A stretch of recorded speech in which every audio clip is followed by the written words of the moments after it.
they could get away with it, and that's why they do it. It's a form of mockery.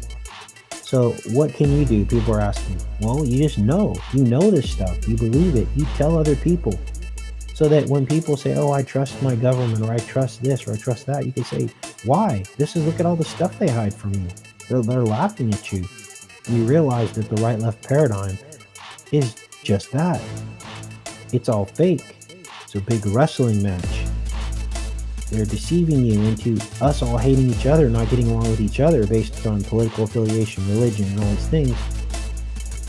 Or let's say religious denominations, because they broke up the Christian religion into dozens of denominations. They did that for a reason.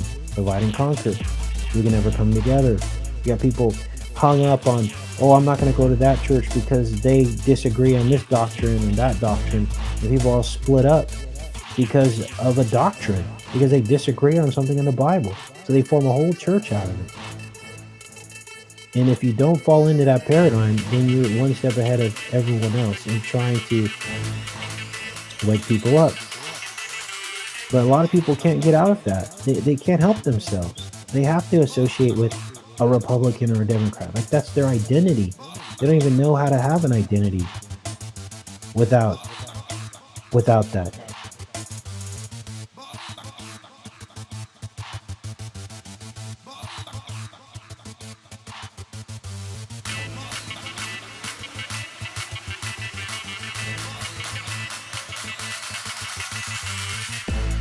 The attitude that Trump has, he makes me laugh. I think the guy's pretty hilarious.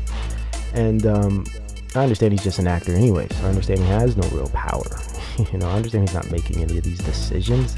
He's just the red herring, okay? He's the guy that everybody could pin all the BS on, all the problems, everything that goes wrong, they could pin on him, and everything that goes right, they could pin on him. He just plays this perfect position in the middle, and it's really deceiving America. Again, it's not him doing this. He's just kind of this puppet being used. This is my perspective. But I don't think he has any real power, so I guess that's basically the point. The New World Order isn't going anywhere. In fact, it's increasing. And we can see this through what Kissinger was explaining recently on an article I was reading. He was making this argument that, China, it's really about China and Russia.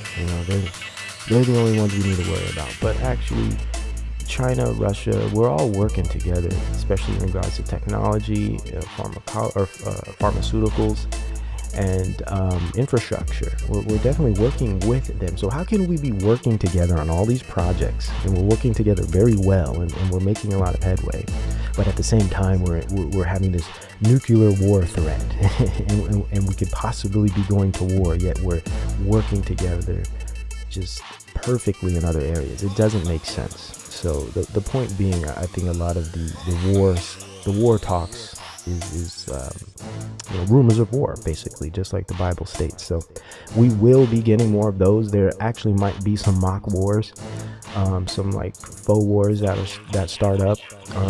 They're pointing a lot of stuff at Ukraine and Russia. More red herring activity. It's going to be interesting to see. I kind of imagine some war happening at some point.